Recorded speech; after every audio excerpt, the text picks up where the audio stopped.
Okay, I think we're gonna go ahead and start. Is everyone ready to take a nap?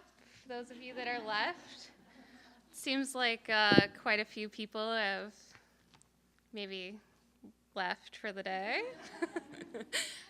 Initially, they told us it might be 100 people, and I was like super nervous, and I'm like, okay, this is manageable.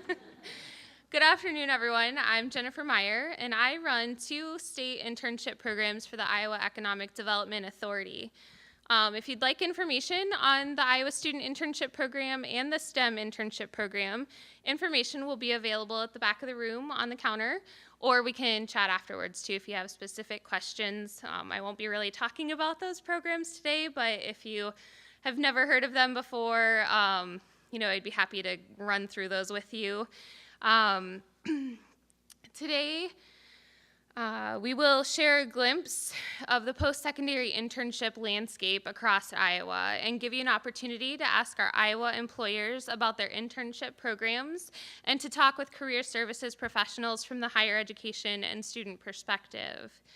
Today, you will see videos on the student internship perspective, hear from our internship panelists, and ask questions about internship programs at the conclusion of the panel discussion, or if you guys have questions during, feel free. We're a pretty relaxed group. Let's meet our panelists. First, we have Taylor Adolphson. He's a design engineer at Percival Scientific in Perry, Iowa. Taylor has been at Percival for 3 years and has 2 years of experience managing the internship program.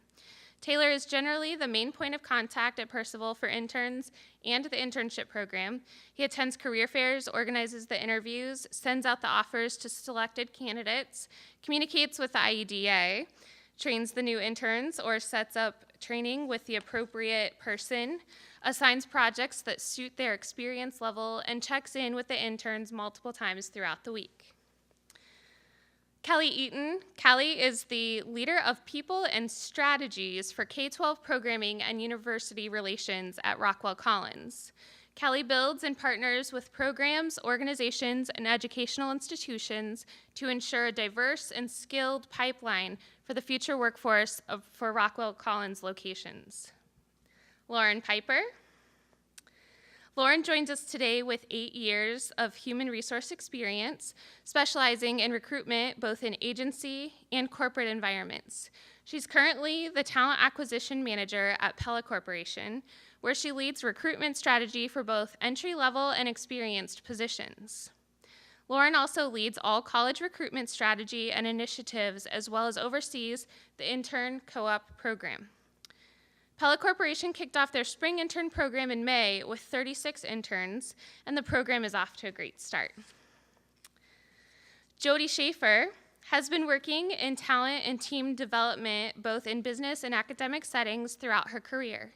As the senior director of the Barry Career Institute at Cornell College, Jody works with employers interested in hiring students for internships and full-time opportunities, and also manages a team of career professionals who work with students to prepare them for their future careers.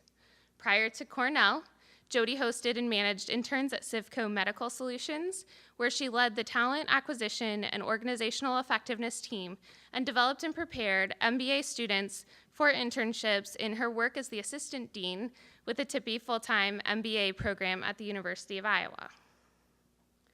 Jolie Swenson has been with Iowa State Engineering Career Services for 10 years. She manages the co-op and internship program for the college. She also meets with students regarding career development and assists with the career fairs. Thank you, everyone, for being a part of our panel today. I do want to show you from the student perspective. Percival shared one of their videos. Just pull that up. Okay, it's gone. Sorry.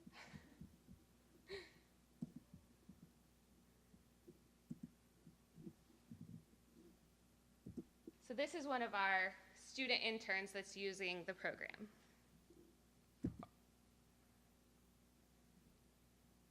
I started my internship here at Percival Scientific as a manufacturing engineer. The design engineers come up with our finalized product and they turn it over to me, and I go through and look at the most efficient way we can put the equipment together and the safest ways for our employees out on the floor. I look at the cost aspects of stuff and whether it'll be more cost efficient for us to use bolts here or screws here, or honestly it may come down to which one's easier. The most interesting part of my internship here at Percival has definitely been the day-to-day routine. One day you may come in, you start working on a project with the production floor, and next thing you know, you're covered in grease working in the back. So the change of pace, the daily routine, it's never the same. I enjoyed it a lot. I've always been a hands-on kind of guy. I'd rather get dirty than in the design aspect, but in the long run, you got to look at both sides, because if it's a poor design from the start, it's not going to get you anywhere. And we've got some awesome engineers here, and they usually hit the nail on the head right from the get-go. The change of pace between real-world application, actually being in the position working, versus schoolwork. Schoolwork teaches you a lot of formulas, numbers, what the theoretical world is. When you get into the real world, it's not theoretical anymore. You got to learn to think outside the box, get creative. I know personally I take a lot of pictures of oddball stuff out there and keep it in the back of my head, and when some strange problems comes up, you got to think outside the box, get them done. Biggest accomplishment would be definitely my big sheet metal move. We got a brand new laser in about a couple months ago, and we had to orientate the new sheet metal department to fit the new laser in. Some of the biggest problems with that was we're kind of limited on space in our sheet metal department, and the laser would only fit one place on the floor. So I had to put it in place and design around it, which made it a hard task, but it was very fun in the long run, and see it up and working now makes me feel really good about it. Advice for students going to school for engineering: at first, the formulas and all that stuff gets very tedious. There's a lot of them to learn, but as schoolwork goes on, you find out there's about 3 dozen big hitter formulas. Once you know those, you're pretty well off. But transitioning into the real world from schoolwork, you got to know how to think outside the box. It's one thing to know how it should theoretically work. It's a different thing to know how it actually works. Sometimes the best way to learn how something works is tear it apart, and you may get it put back together, you may not. Hands-on work is the most efficient when it comes to engineering, on my half at least. Numbers will get you started, but actually knowing how it works will get you finished. Transitioning from intern to full-time employee hasn't really changed much. As an intern, I had about the same workload as I do now, some higher up responsibilities now that I'm full-time. And it allows me to kind of look into the future a little bit more, look what I'm trying to guide the company to, look in the long run instead of a short-time intern and just getting my job done. I chose the company. I liked the company from the get-go when I first interned with them. Growing up only 15 minutes from where we're based out of here in Perry, it was kind of an easy pick for me. All my family's from around here, and it's right in my wheelhouse from the position-wise. I've always been a hands-on manufacturing kind of guy. Design works, crunching numbers, I can do it. I enjoy it, but I'd rather be hands-on, getting greasy all the time.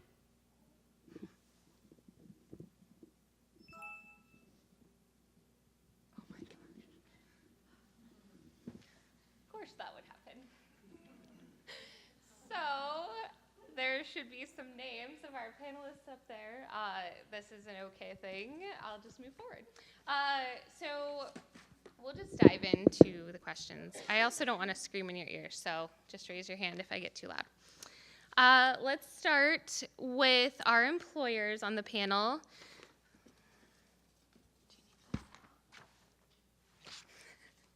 We'll start with Taylor and then go to Callie and Lauren. Can you please just tell us a little bit about your internship program and how many years your program has existed? What needs were you hoping to fulfill, or why did you decide to start your program? So Taylor, Callie, Lauren. Our internship program is pretty new. We're pretty late to the game. It's been around about 2 years. Initially, it was very simplistic. Like if we knew someone, we'd say, hey, we want to bring them in for an interview. We've graduated to going to career fairs and stuff like that. Initially, the expectations were pretty high. Because we're a smaller company, we don't have a lot of room for wasted resources. We like to treat our interns like full-time employees initially because we feel like we get better work out of them in that, and they feel more valued as as an employee then, because we're not having them get coffee or medial tasks like that. We initially heard about the internship or the IEDA program and the internship stuff from a member of the Cirrus team at Iowa State. Talked to our head of manufacturing, and from there, it's blossomed to where it is now. Hello, I'm Callie Eaton. I'm the leader of University Relations at Rockwell Collins. So when I read that we had to find out when our internship started, I said, the dawn of time, I don't know. So I looked up, and we do have some of our senior level VPs that actually report to the CEO that were once an intern. So I looked one of them up in our system, and he started as an intern in 1982. So we'll say 1982. But what is really exciting is we see results of our internship and co-op program really threaded throughout our whole entire organization, all the way up to our senior level VPs over our organization. So that's pretty exciting. In terms of expectations that we have, we really want the student when they come in to focus on school. So when we have conversations with managers, we don't put this lofty goal in front of them that they lose focus. So we want to ensure that, we're teaching, we're educating, we're transferring knowledge to these students with expectations, but don't make it so hard that they forget that they're a student. And a lot of our interns, they come in, they do a 10-week internship in the summer, and then they work part-time throughout the school year. And especially when they're working part-time, you want to ensure that school is the focus. And I personally have had interns, and that's always been my number one, is take the week off during finals and don't come into work, don't worry about work, etc. So we want to make sure that those expectations are really balanced with also a very beneficial and fruitful experience. So we want to make sure that they leave that internship saying, I know so much more about what I'm learning in that textbook, and in theory, I can put it to work based off of what I know that I learned from Rockwell Collins. So that's a little bit about the program in general. And one of the questions on there too is how it's changed over the years. Sure. How would I answer that one? So how it's changed, really, it's like from 1984, you can imagine a significant amount. But in the last 5 years or so, we've really tried to put a strategic spin on our program, and where we added a lot of operational goals and strategies inside of our program as well. And if you happen to have stopped by at the speed showcase, we did talk through a lot of those operational strategies. But what we did was we built a business case around our internship program. So then that way you get more resources, you get more people dedicated to your program that are at a variety of levels and different groups within the organization. So I would say the expectations from the program are, we bring in enough students and the diverse talent that we're looking for with the skill sets that we're looking for as well. But inside of that, the expectations have changed over the years, the scope. About 3 years ago, we hit an all-time high of 352 interns. This summer, we're just below 500. So year over year, we're seeing more and more leaders within the organization being dedicated to the program.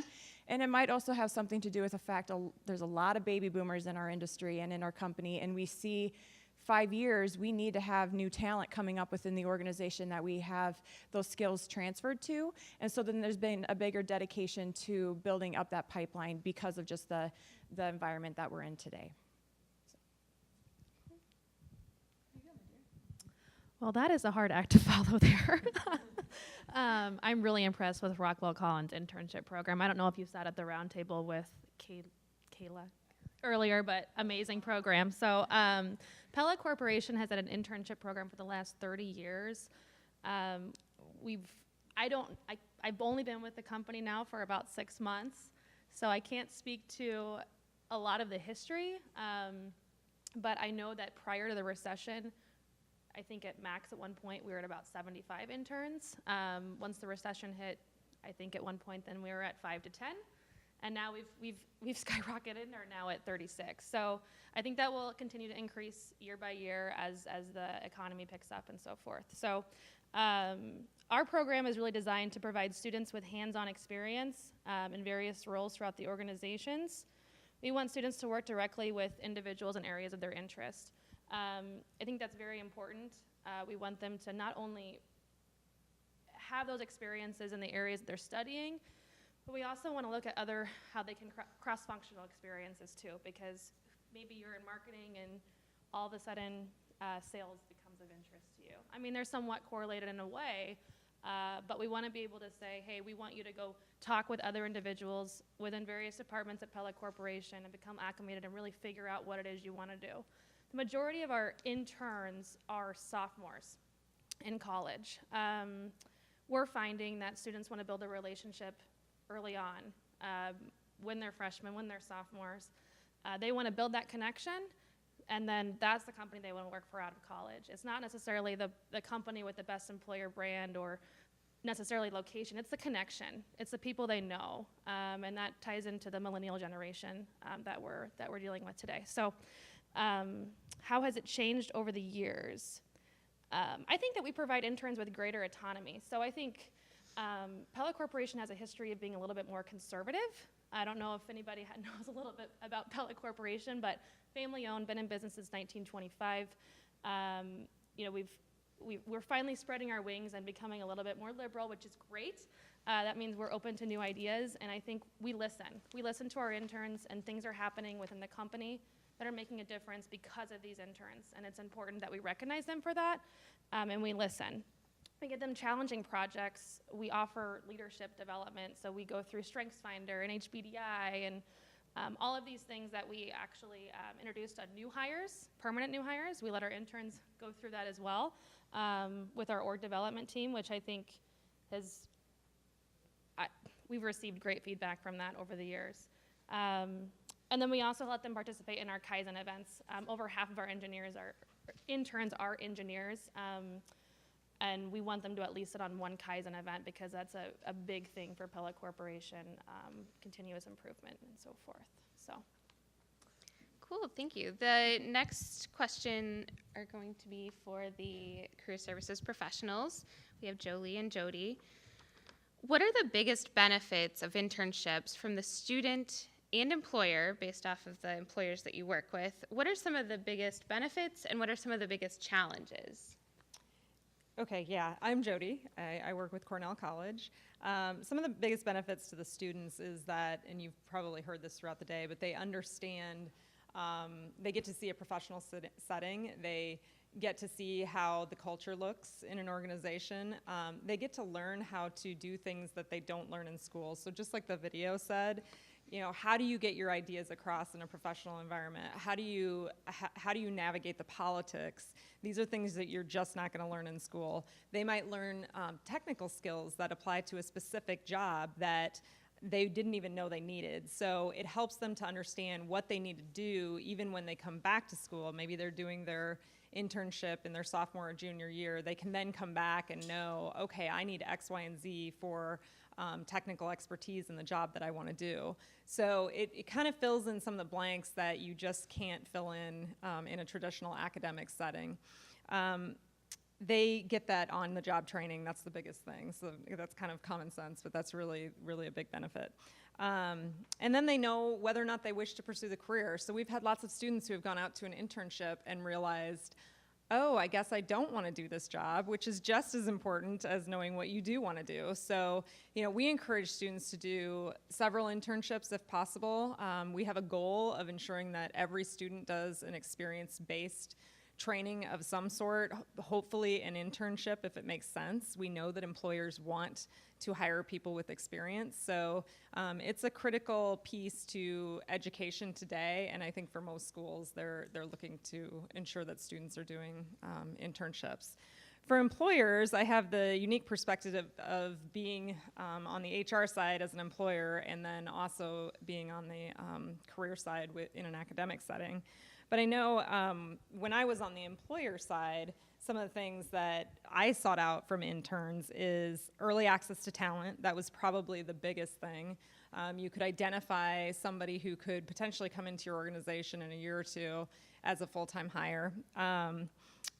Technical skill expertise. So a lot of these students have technical skills that the workforce doesn't necessarily have. This is especially true in certain fields. So if you look at marketing, social media, how do you reach, if you have a organization that maybe is trying to reach a younger client base or customer base, they might be able to provide insight that you couldn't get necessarily from your full-time base. Certainly you could get some of it from your full-time base, but they lend a little bit different thought process to how you access customers. Let's see, make sure I didn't forget anything. Yeah, I think that's everything. Well, those were all the things I was going to say. Just also on that, it's typically the students, you know, they're not only gaining that real world experience to take back to school, but typically they're also getting paid. So it helps them with their U-bill, paying off their college debt as well. It makes them more marketable for full-time employment once they graduate, because the employers do want those students to have experience, hopefully to be hired in the company they interned with, so they don't have to retrain somebody else. For the employers, it also helps them on the employer side. If you have a project that you need done, and you know it's going to take a summer, but you don't have the staff, that's also a benefit to the employer that way as well. And the students get to try out different types of industries. You know, do they like manufacturing? They don't know until they try it. They've tried it, and I know that's not what I want, so they go on and do another one. So it's a way for the employer and the student to kind of test out each other before that full-time offer. Great, thank you. This next question will be for our employers. We'll go with Callie, Lauren, and then Taylor. How have interns contributed to your work culture? And what are some of the benefits and what are some of the challenges of actually hosting the interns? I think the interns have a huge benefit in making Pella a fun place to work. I think at one point in time, Pella, I know, was listed as a Fortune 100 company, and that's hard for manufacturing companies to be on that list. Very difficult. And that was years back, and I know that's ultimately a goal of Pella Corporation. And a piece of that is being a fun place to work, and being open to new ideas and letting people have fun, but also work hard while at work. So I think they're contributing to our culture by making it a fun place to work. Some of the benefits to the interns, I mean, from my standpoint, being in talent acquisition, it's all about the talent pipeline and word of mouth. And if I have half of my interns who had a great experience and can speak highly on Pella, next thing I know, I'm getting my hires through referrals, which that's the best way to go because referrals have the highest retention rate. I see that as a great benefit to Pella Corporation. Also, I mentioned earlier having that connection. So I think having this internship program from an employer perspective, gives us those connections with those interns early on, and ultimately we want them to become a full-time permanent hire of Pella Corporation. Some of the challenges, I'd say one word to sum it up is resources. We're run an extremely lean, company. And everybody's busy, and there's a lot going on, and I think at times it can be difficult to allocate resources and really figure out how can I make this program successful, and do I have the resources to do it?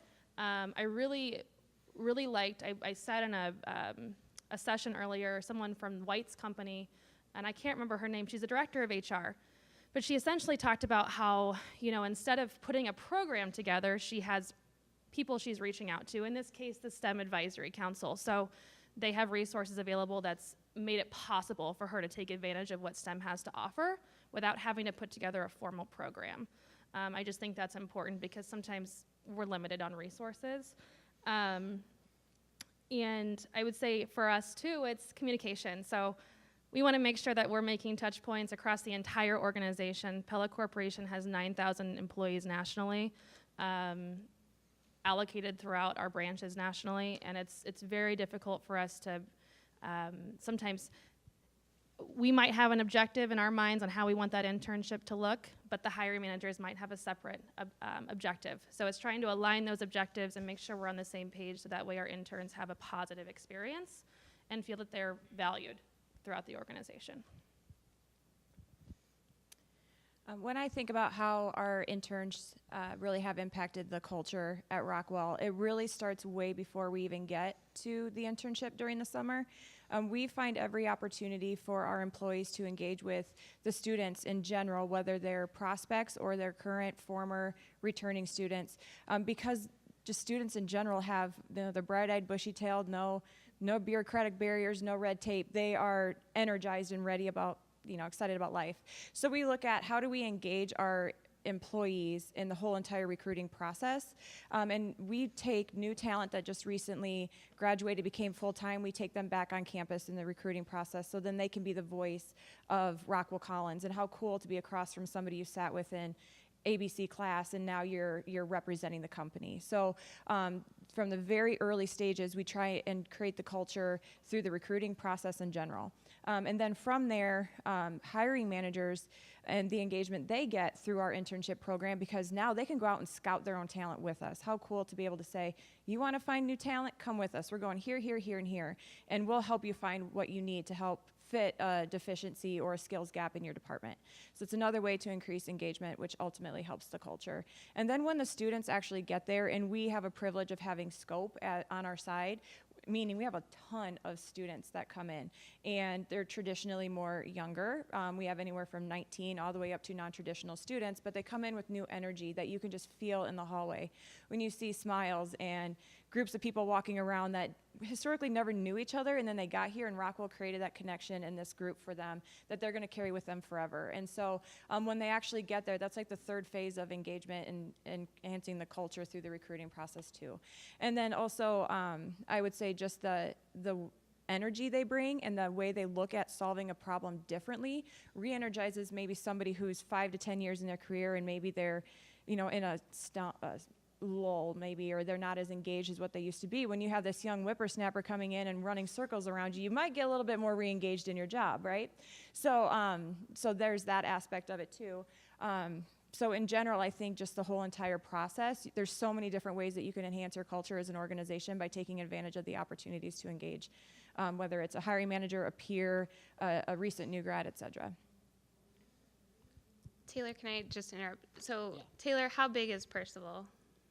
Like 80 to 85 people total. So one thing I just want to mention about, we have two kind of larger companies, one in a more rural Iowa area, one in Cedar Rapids, the corridor, and Taylor is in Perry, Iowa, has a smaller company. So just, I want you to talk about the benefits, but I think that you have a lot more challenges in different aspects. So if you can just talk about those a little bit. Yeah. So we are a small company. Turnover's very few and far between. Before I started 3 years ago, in our engineering team, we had 25, 22, 20, 18, and 15 years of experience cumulative. Like, there was no one that had been hired, and our sales team is very similar. So it's people who want to be there and people who enjoy the work. It's not really a place where you see a lot of new faces, traditionally. And it's in Perry. I mean, if you've been there, you kind of know. Like, it's not really a desirable location. I'm sorry if anyone's from Perry, but it's it's definitely a challenge, because you talk about Cedar Rapids or even Pella. Like, you have stuff to do. Perry, no. There's there's a bike trail, and there's a disc golf course, but it's difficult in some senses, but then we are so close to Des Moines. We're like 40 minutes from Des Moines, 45 from Ames, so it's very accessible for kids. If they come from Iowa State, they can keep their apartment over the summer. It's not like they have to go out and get a brand new lease, thus we can kind of bring them in right away. Some of the benefits, like I said before, we like to kind of treat them like full-time employees initially. They all usually are very eager to learn. Their creativity is a big plus. And a lot of things you realize, like, I never thought I'd be in this industry, but you get a lot of cross compatibility with things that you learn through school and things you want to bring to the actual product line. And I think they value that in our industry, we kind of have a chance to impact each and every product that we sell to a customer. It's not a very large scale thing where you have to wait 3 years for your change to be implemented. It could be out being cut in the sheet metal shop the next day. Great. That's good. Okay. Our next question will be for the career services professionals. Jolie, can you start off by telling us a little bit about the intern recruiting process or suggestions you would give to employers interested in connecting with students? And then in addition, what advice would you give for some smaller, medium-sized companies that may not be as well known or new to an area seeking connections to students? And Jolie comes from the Iowa State perspective, and then Jody comes from the Cornell College, which is a smaller private college. So I think there will probably be some differences there. Don't wait until you needed somebody yesterday to start your recruiting. Students, or a lot of companies, are recruiting a year in advance. So this fall, when we have our career fair, those employers are not going to be just recruiting for spring, but they're going to be recruiting for summer and the following fall. So you need to recruit actively early. For the smaller companies, and even for the bigger companies, you just be a face. Don't be faceless. You need to be on campus as often as you can. I know some of those smaller companies can't afford to go to all of the career fairs. So, there are free things that you can do on campus. You can come to campus and get involved with student organizations. You can do information sessions on campus. You can do on-campus interviews, so you're coming to the students and not making them come to you. For Iowa State, there's no charge for any of those things other than the career fair. So just be in front of the students as often as you can, because especially if you're a small company or you're unknown, the more times they see your name, the more likely they are going to be to navigate towards you. The Rockwells of the world, those students are going to go find them regardless if they're there or not. So the smaller companies, they just need to get out there and, like I said, recruit early. I don't remember. And the other thing that might seem small, but what I hear from students is stay in touch with students. So we encourage, all of our freshmen have to go to the career fair. So a lot of companies won't hire freshmen, and that's okay. But if you're interested in that student, keep a relationship with that student. If you're on campus, invite them to dinner or invite them for a tour of your company. Because if you lose that contact with that student, they're going to think maybe you're not interested, and they're going to go to a different employer. And on the other side of that is, if you make an offer early, make sure you still stay in contact with that student, because the students get nervous, especially if they don't have that paper in their hand that says it's official. I'm going to hire you this fall for next summer, and they don't hear from you again and until May. They're freaking out. They're thinking, I don't even know if I have the position. Do you think they're going to take it back? I haven't heard from anybody. So those are some things that I hear a lot from students. They just get really nervous, so just stay in contact with the students. Something that you might not think of, that for small or mid-sized companies, sometimes they don't have a job description. And if there's no job description, we can't really promote it to our students. So we have a system that we use to contact our students, job blasts every week. And they're pretty targeted. So if you can provide that job description, stay in touch with your career office, because we make a lot of personal recommendations. We will put ourselves out there for students we know are going to do a good job, and then you also don't have to wonder if you're getting a student that's super quality. We will make those recommendations. Do go into classes. That may sound like it's time consuming, but you might actually meet more students going into classes than setting up a booth and standing in front of the cafeteria, because a lot of students will whiz right by, especially if you're an organization that's not necessarily sexy to them. We all know that you end up in an organization based on the job function a lot of times, not necessarily what the company does. But students don't get that until they're actually doing the job. So, if you're a less maybe appealing company, you might have better success going into classes. So that's what I would add. Did we miss anything? Okay, the next one, we'll start with Callie, and then go to Taylor, and then Lauren. If a company is thinking of starting or growing an internship program, what advice would you share? The first thing I would do is ensure that you have the right level of buy-in with the customers that you're filling their positions for. So the higher up in the organization, the more likelihood you are to have success. Instead of trying to push something up a hill, you have already a flow down of buy-in. And even though that sounds like something that's pretty easy, it's pretty challenging sometimes to do. But the more you do it, the more buy-in that you'll get in general. So I would always say get senior level buy-in to the program. You'll get more resources. You'll get more support when you need more, and more dedication to the program in general. In terms of starting an internship, my advice is to hire at least a handful. Don't do 1 or 2, hire 5 if you can. And the reason being is I had a regional location somewhere outside of Iowa that when we looked at their demographics of their employees, everybody kind of similar to the situation that Taylor described, everyone had 20 plus years experience and there was no new talent coming into the organization. We hired one intern to turn around and say, like, there's nobody remotely close to my age here. And this is really hard for me. How do I, the closest person in my age is my manager, and he's probably 15 years older than I am. And then we would get feedback during interviews that everybody that I saw, nobody was my age.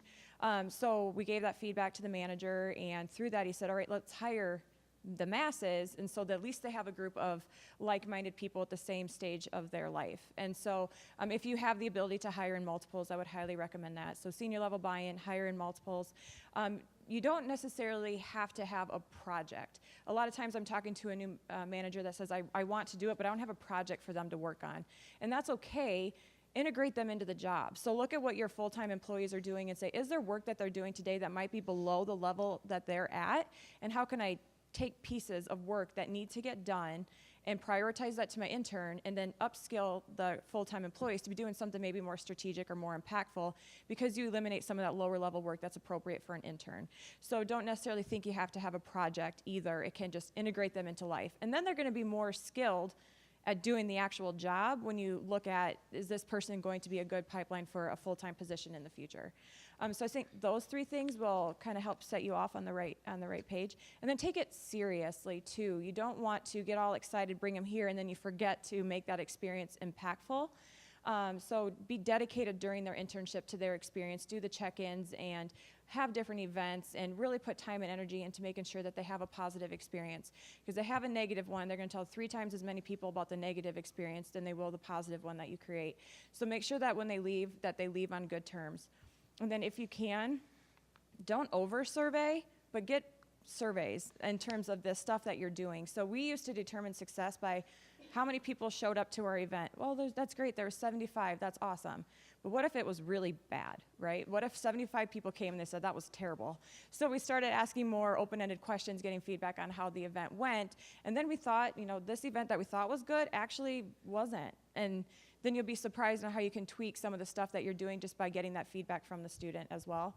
And then the last thing is when you're out recruiting, HR can create all of these corporate videos and testimonies and create your website from a corporate feel. But students believe the students and their peers that they have class with. So get as many testimonies. Have them, we had a selfie contest and video contest say, tell us why you want to work at Rockwell. And then we created the video based off of what they said that they liked about the job. And then that's way more believable and can be helpful for you when you're trying to recruit the talent, and have them be part of your recruiting team. So if you have one really good intern that can tell the story way better about your experience than me and HR, the recruiter who gets paid to tell you how cool it is, have them come and speak on your behalf. So we have student ambassadors that it's an unpaid program, but they apply to be Rockwell Collins student ambassadors that actually go back and they have events on behalf of Rockwell. It's a beautiful thing. So I look into different ways that you can maximize them as your recruiting partners as well.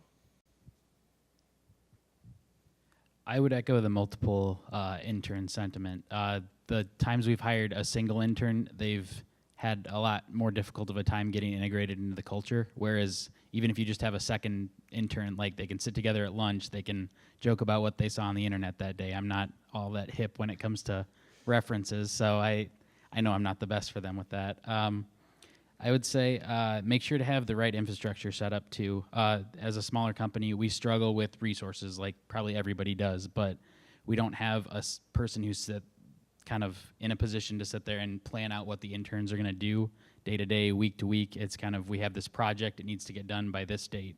So making sure that someone's aware of that and is kind of not forgetting about them, just because I know that's not a good feeling.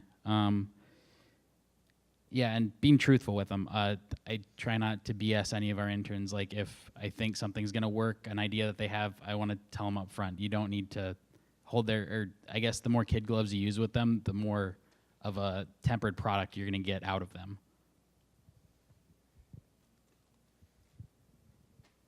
I would say I'm going to, more so from starting an internship program, I would go back to the planning process. I think it's twofold. It's planning and research, and I think that comes from both starting and growing an internship program. I think, make sure you have a value. So what value is this internship program going to bring the company and our company culture? And then, do some research behind hiring in bulk, like these two mentioned. Does it make sense? And, what projects do we have available for those interns to do? Do we have anything? I mean, you want to make it an impactful experience. So in terms of metrics,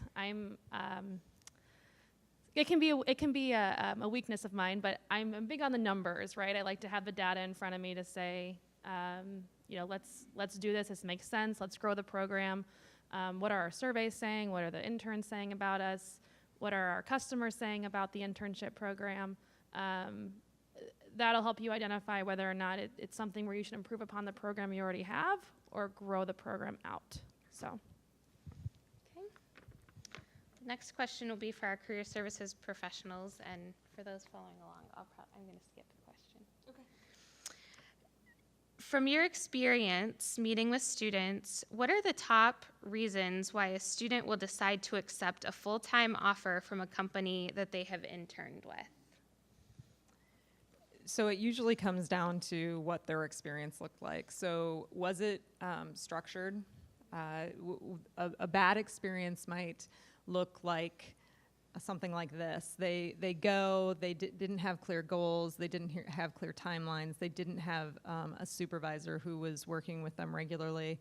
A great internship would be the opposite of that.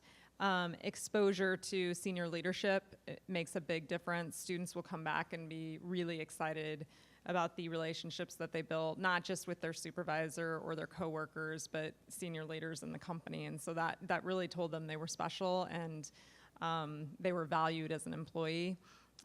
Students that have had a chance to, work on a project and present their findings, and the company really appreciated what they did. So, and then culture is huge, just like it would be for a full-time employee.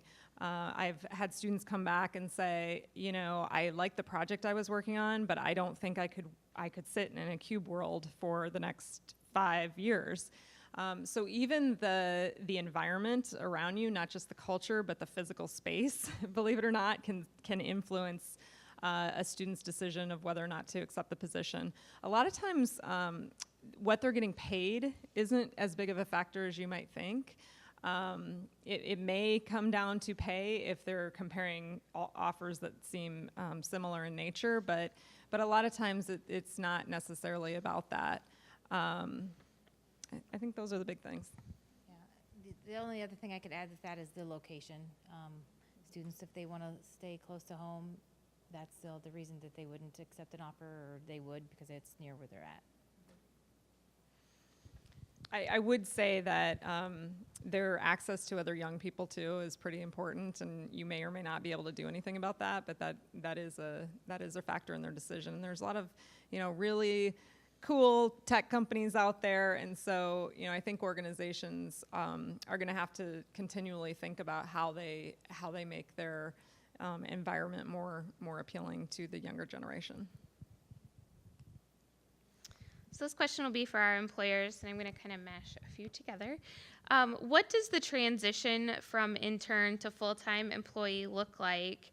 Have you had success hiring interns and turning them into full-time employees? And what are some of your unique ideas and perks or incentives that attract talent or keep them with the company? So just kind of talk to us a little bit about that transition and then how you keep them there. I would say the transition's pretty medial for us. As Trevor kind of described in the video, his responsibilities didn't really change. Maybe a little bit more scopes added to what you're doing because you're there past that summer. But like I've said a couple times, we try to treat them like full-time employees initially because we get better work out of them when that happens. And I would say we've had success more than I initially would have thought from a smaller company. I think we've had 7 total. 4 of them have been in a position to accept a full-time offer, and 3 have. The other one went to work at a different company, so he declined our offer. So I would say that's been pretty successful for us, and I'd like to think it's because of how we treat our interns, and they feel pretty valued when it comes down to it. Any tips or incentives? I'm sure every company does it, but we try to do group outings, stuff out of work to see people in their kind of more natural habitat, go to baseball games, hockey games, do escape rooms and stuff like that. This last week, we took one of our co-ops for this session with us when we installed some chambers at the Kennedy Space Center. So he was an aerospace engineering major, so that was pretty sweet for him. He got to see NASA and a lot of things involved with that. Our conversion to full-time process in general, it is one of our operational strategies, and so we do have a team member who is dedicated to that initiative on a yearly basis. So right now, we have a large amount of students that are eligible for conversion that are working for us today that are either graduating in December or May, and so my recruiter will take that group of people, and then throughout the next fiscal year, every time there's a new grad position, she is taking that pool first and saying, okay, hiring manager, before we go external and find somebody, here's the students who did a really good job that don't have an offer yet. The ultimate goal is to get that intern an offer for full-time before they go back to school in the fall, because we don't want them to go to the fall career fair and meet ABC company and not have an offer from Rockwell Collins yet. So we at least want that offer in hand by the time they leave. That's very aspirational, and every year it does get better. We've already had 10, 11, 12 offers extended already from this summer for next year. But in general, we try to get that as soon as we can in the summer. Majority go out in the fall, and then we do capture some in the spring as well. So from a scope standpoint, last year we had 98 students that were eligible to be hired full-time this year. We converted 68% of them to full-time this year. And then this year, our end value went through the roof. So we had 163 people who were eligible for conversion, and this year we're at 65% converted to full-time. So we're closing out that talent pool, and now we're working on establishing what the eligible conversion pool is now for next year to work. And so that's something that we're constantly measuring, and it really helps ensure that we are giving that great experience to the students, knowing that that is the reason why these students are here. And so that's always something we're constantly getting buy-in as well. One of the incentives and ways that we get them to say yes, it's not as easy as it sounds. There's a lot of work that is put into it, and all of the fun selfies, pictures, t-shirts, all that's strategic. So it's a great department to work in. But one thing that we do, we have co-ops, which a co-op is a student employee that works 8 months out of the year. So say they start in January, they work until August, and then they go back to school, or they start in June and work till December. When they leave and go back to school, they're put on a leave of absence, so an educational leave of absence, and then we encourage them to keep coming back. Well, when they come to full-time, all of that time has accrued. So we have some students who start day one with 3 years experience at Rockwell Collins, and so their time is adding up the whole entire internship and co-op program. Many of our hiring managers are having our interns work part-time during the school year just to keep them engaged. So part of the communication strategy that we have is, instead of having them leave, let's keep them engaged, and so then that way they can still call into staff meetings, they can still produce some good work for their team and get them acclimated that way as well. So I think that, was there any other questions inside that one? There's a lot in there. Sorry about that. They've covered it all. Okay. I think Pella Corporation has a huge opportunity in developing their current internship program. We get about 50% of returning interns from previous years, and our conversion rate to full-time is about 20%. So she just mentioned 65. So putting that into perspective, I think Pella Corporation has an opportunity. I think one of our challenges is nurturing, so our touch points. How are we maintaining the relationship with those students, you know, starting as early as their freshman year, and how do we continue to keep them engaged throughout the process? Like I mentioned earlier, in an extreme lean organization with limited resources, so that becomes a challenge. I was listening to these two ladies talk a little bit about, you know, reasons that they would convert over to full time, and I wrote them down as. And I was writing them down because I'm thinking, are we doing these things at Pella Corporation? So I'm learning here too from everybody here. And one of the things I mentioned was location, and I think that's our biggest hurdle. You know, I think we provide a great experience. I think, you know, we give exposure to senior leadership. We have our senior VP come and talk on servant leadership, and we have our CEO and our VP of HR have one-on-ones with our interns. So I think that their experience and their projects they're given are impactful and they're making a difference. I just think location becomes a barrier ultimately, because we don't have a ton of young professionals that live in Pella, Iowa. In fact, if you want to buy a house out there, good luck. So I think that's a challenge, and it will continue to be a challenge. I started with Pella about 6 months ago, and I'm actually from West Des Moines, Iowa. So I commute. It's about a 50-minute drive for me right now. My husband and I are looking at moving slightly closer to Altoona, but for me even, it becomes a challenge in visualizing myself living in Pella, Iowa. So if I'm thinking that, then I'm imagine students would be thinking that too at these colleges. So. To overcome the location barrier, which Cedar Rapids is a great community. We have a lot of things going for us, and I'll be the first advocate for Cedar Rapids. But when you're trying to recruit talent from across the United States, it's Cedar what? In Idaho, Ohio, or the one with the corn or potatoes? So there's a lot of that. So I wish the sentiment that we have from Iowa State that everyone seeks out Rockwell was true all the time. But with that, what we're trying to get our managers' minds wrapped around is remote working.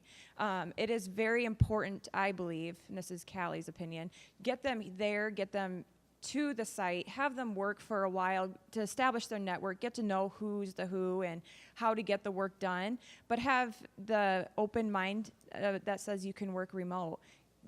Ask yourself, do they really have to sit here? Do they really need to do that to be effective in their job?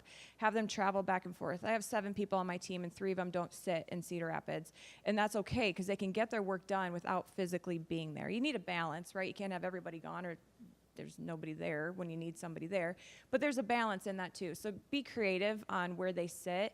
And if you do have different locations, so the way that our job works and company works is, we won this project is in Cedar Rapids. We won this project, this one is in Portland, where we're trying to get managers to say, just because the project work is in Cedar doesn't mean they can't sit with a different group in Portland, other Rockwell people, but still working with the group in Cedar Rapids, and just try to make them think creative, because it doesn't matter if you're trying to recruit people to go to Seattle. Some people just don't want to go to Seattle, or they don't want to go wherever. So no matter where you're at in the United States, I think location is always something you have to overcome when you're migrating people across the United States. So.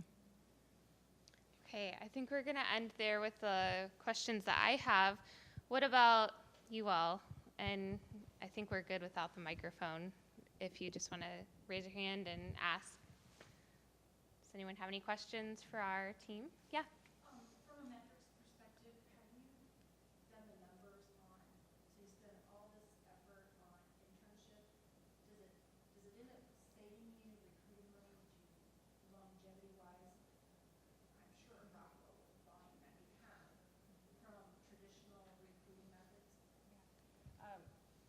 My voice doesn't carry, and I can't breathe sometimes. I have a watermelon in my stomach. Okay, metrics are something that we're a very metrics-driven organization, and primarily because we're an engineering organization, you need the data to show this, and philosophies and theory can only get you so far. So with that, there's studies out there that show millennials want a different experience every 3 years. And so if their experience starts as a sophomore, in theory, that means they'll leave their first year here full-time. So that's some managers' mindset. So we really tried, right now we don't have a human capital management tool yet, and we're getting one at the end of this fiscal year, and I think that's going to be a game changer. So metrics will be a lot easier. So everything we have right now is very manual.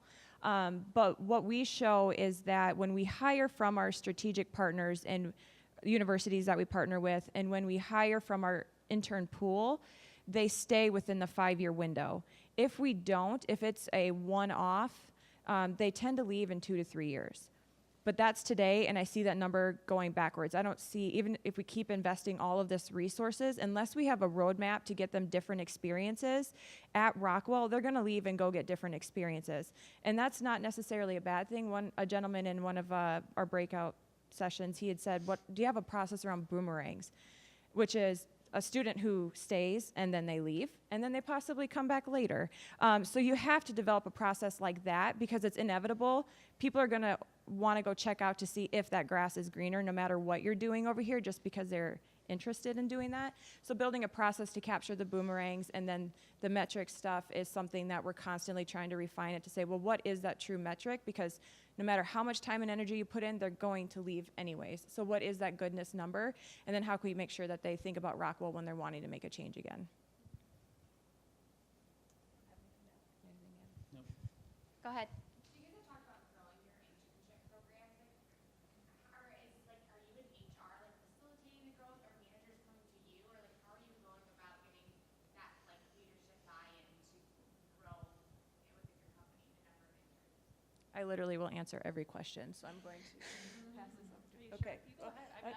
You start. Do you want to start? I can if you, You want do me it, to. We're privately owned, so we have a big buy-in from our owners. They're very eager to have new faces and new people in the department. As far as, what was the other part of the question? I already forgot it. How do you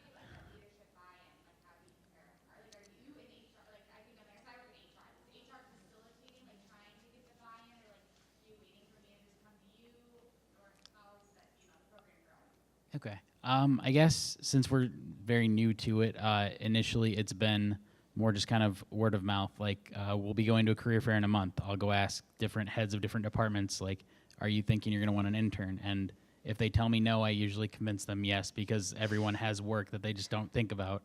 So it's very rudimentary right now, and we're trying to move forward with it. But I would say we don't have a very formal of a process with it right now. So this year, one of my personal goals that I had alignment from my boss on was growing our program. And we're very engineering program focused, but we know a lot of the best practices and what we're executing on engineering can be used way outside of engineering. Also, we're very Cedar Rapids centric, and there's so many of our regional locations that do not have a utilized program today. So what I did was I went to school for sales, and I'm a hustler. So I was out there having all these staff meetings, educating, doing these road shows, talking about the cost savings that they can actually have. You don't have to hire a senior and principal level to get X amount of work. Why don't you promote from inside, leaving an internal position open for new grads? And oh, by the way, let's get you 2 to 3 interns to be that pipeline when that new grad position comes up. So I personally went out there to many managers, one that were already doing it, but they could do it better, or different regional locations that had engineering skill sets that, well, I can see you don't have very many young people in your organization. How can we build that, and how can you save money, and how can you get that engagement by promoting from within? And then we went to outside of engineering that literally had no idea. They were trying to do things independently, but not strategically, and they were just turning their wheels and going and doing things one-off without the best results. And so it took a lot of manual education and essentially putting numbers in front of them to say, this is how you can save money in your organization. Did you know it costs this much to get senior level, principal level? Time to fill is X amount of days. I have a surplus of people because of what we're doing every day out on campus. And oh, by the way, I have 163 people eligible to be hired full-time. Let's hire some of these people. So there was a lot of that manual stuff that went on, and we did see significant program growth this year, and I'm saying it's because of all the great work that the team and we did to go out there and educate on the program in general. So if you want to talk about how to do that, I have a couple of examples. I don't know if it'll work, but we could try. How are we doing with time? No. Okay. I'm sure everyone's kind of ready to be done for the day. I don't know. I am sensing that. So there are a few things that are at the back of the room. The Iowa Student Internship Program, the STEM Internship Program, those are 2 Iowa State funded programs for employers to apply for internship funding. Check it out. If you don't understand any of the information, I'd be happy to chat with you. If you guys have any questions for any of our panelists, feel free to stick around after, but we're really glad that you